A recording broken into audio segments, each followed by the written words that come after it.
Collision regulations and overview.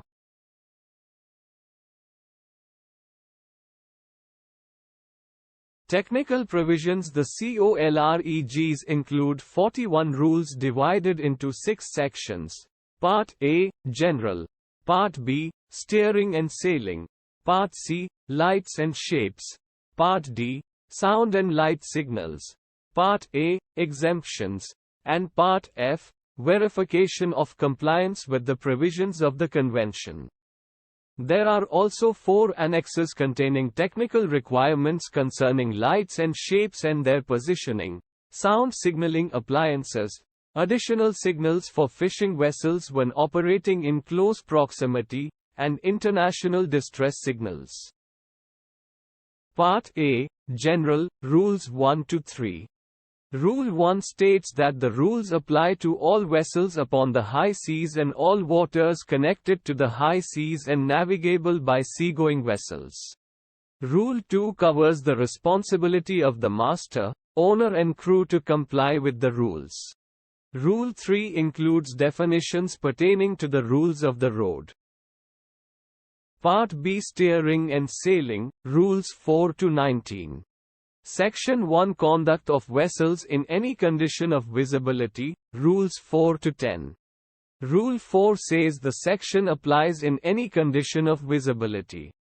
Rule 5 requires that every vessel shall at all times maintain a proper lookout by sight and hearing as well as by all available means appropriate in the prevailing circumstances and conditions so as to make a full appraisal of the situation and of the risk of collision. Rule 6 deals with safe speed. It requires that every vessel shall at all times proceed at a safe speed.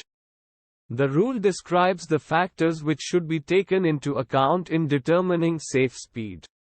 Several of these refer specifically to vessels equipped with radar.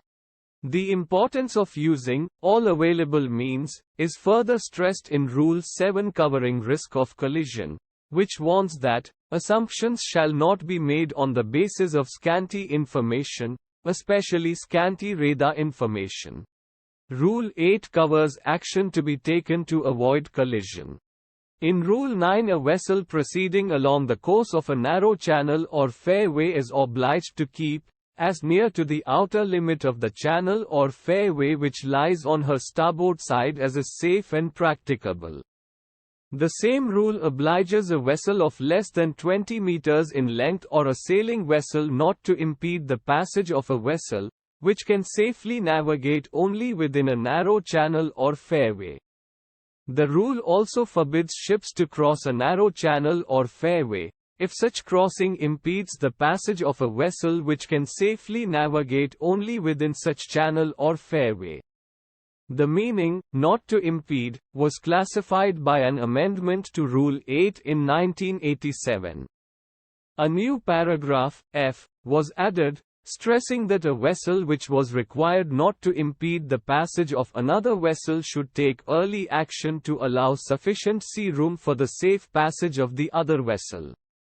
Such vessel was obliged to fulfill this obligation also when taking avoiding action in accordance with the steering and sailing rules when risk of collision exists.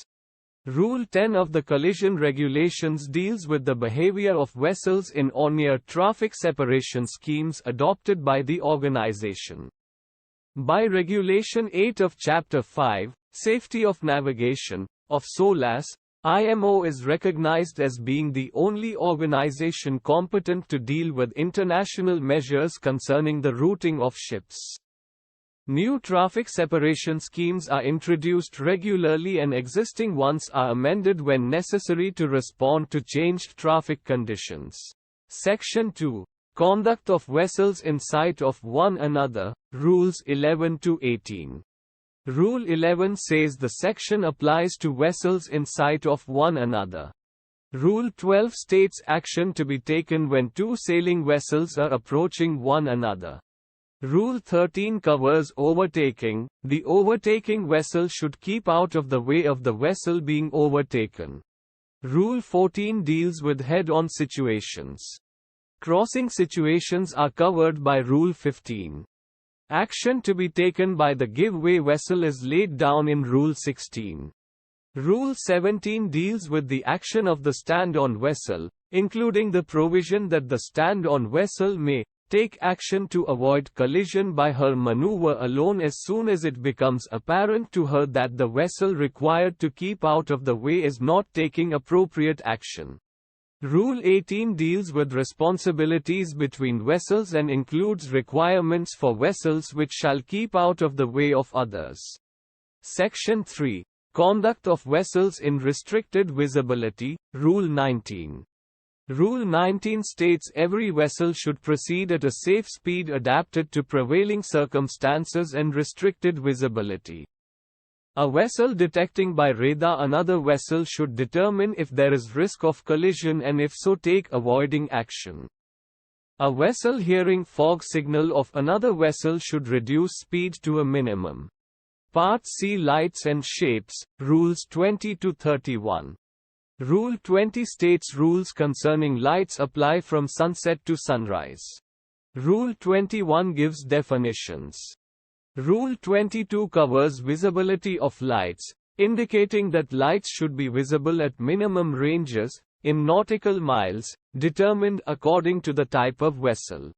Rule 23 covers lights to be carried by power-driven vessels underway. Rule 24 covers lights for vessels towing and pushing. Rule 25 covers light requirements for sailing vessels underway and vessels under oars. Rule 26 covers light requirements for fishing vessels. Rule 27 covers light requirements for vessels not under command or restricted in their ability to maneuver. Rule 28 covers light requirements for vessels constrained by their draft. Rule 29 covers light requirements for pilot vessels. Rule 30 covers light requirements for vessels anchored and aground. Rule 31 covers light requirements for seaplanes. Part D. Sound and light signals, Rules 32-37. Rule 32 gives definitions of whistle, short blast, and prolonged blast. Rule 33 says vessels 12 meters or more in length should carry a whistle and a bell and vessels 100 meters or more in length should carry in addition a gong. Rule 34 covers maneuvering and warning signals, using whistle or lights. Rule 35 covers sound signals to be used in restricted visibility. Rule 36 covers signals to be used to attract attention. Rule 37 covers distress signals. Part A. Exemptions, Rule 38.